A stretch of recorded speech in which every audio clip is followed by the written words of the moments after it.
Hey, it's Zap here, and this is something totally new for me. Talking to people about my Cochlear Implant Odyssey. Why is this important? I think, like a lot of you, the hearing loss came as a surprise. I started out 10 years ago having some difficulty, not really thinking I had much of an issue, until I actually got myself with a hearing test, and come to find out, I had a real problem. So initially, I started just with hearing aids, and then after 3 years, I got a new set of hearing aids, and then after another 3 years, I got another set of hearing aids, and each time they're more expensive. So at the moment, I'm in about $18,000 into hearing aids, all out of pocket. That's really pricey. I don't like doing that. So it kind of irked me that an audiologist never said to me, "You're a candidate for cochlear implants." I probably was a candidate 5 or 6 years ago, but it was never brought up. So I think there's a real failure on the part of some audiologists to recognize the problem. And within the industry, since going on this Odyssey and learning all about this, I've come to find out that it's true. There's a real disconnect between the audiologists and the doctors who are doing the surgeries. But here we are. So right now, so you understand my situation, I was a 30-year veteran of television network news. I traveled the world. It was a great career.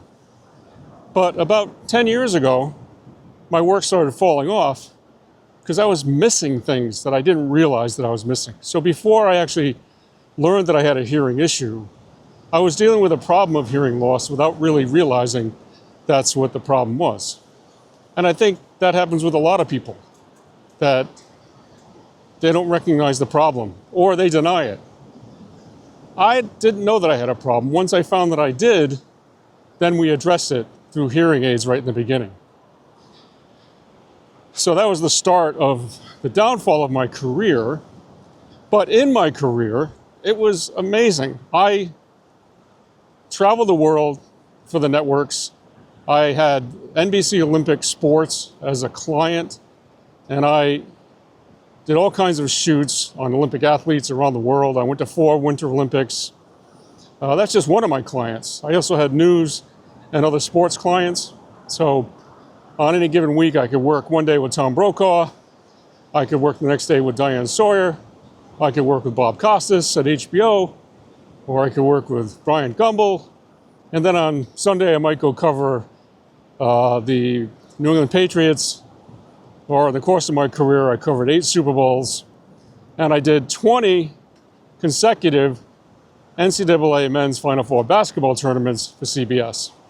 So I did a lot of traveling, had a lot of great work, and I worked at a really high level.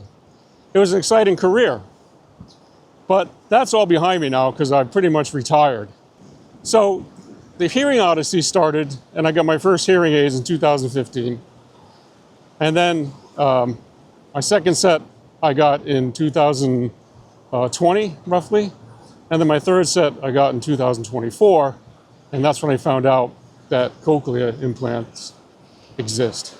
Now, I knew about cochlear implants, and mostly because of pediatric cochlear implants. And a friend of ours, their child got an implant a long, long time ago in the early 90s. So I know they've been around, but didn't realize there was much that they did for adults. Fast forward to last November, I got my new spanky Oticon $6,000 hearing aids. And as I'm walking out the door, the audiologist says, "You should consider a cochlear implant because you would qualify for it." And so that's when I started looking. But it really didn't hit me until this past spring, when I started noticing that I could no longer hear my wife when she was even in the same room. That's an issue. So I started meeting with more advanced specialists, cochlear implant specialists, and a week ago today, I had cochlear implant surgery, and right now, I got nothing in my right ear, and my hearing in my left ear is really diminished too. So I can barely hear anything right now. It's pretty windy out here. I can hear wind rustling in this hearing aid.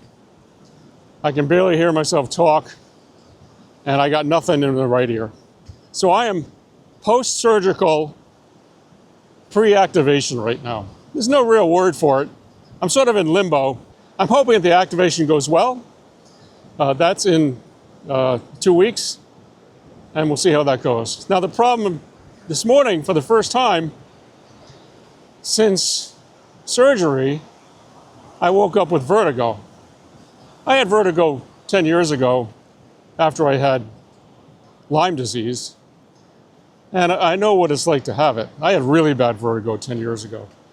What I had this morning is really nothing, but my head, because it feels like it's such a block with all that's going on with the new implant, and there's fluid buildup in my eardrum, and I've got blood behind the eardrum right now. The doctor said at an exam I had yesterday.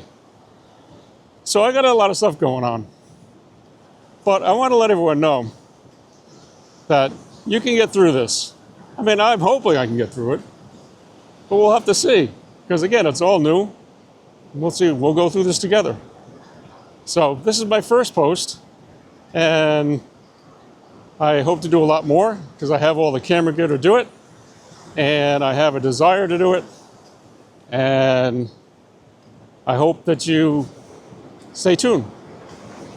Well, we'll see you soon. Zap, signing out on my big cochlear implant Odyssey.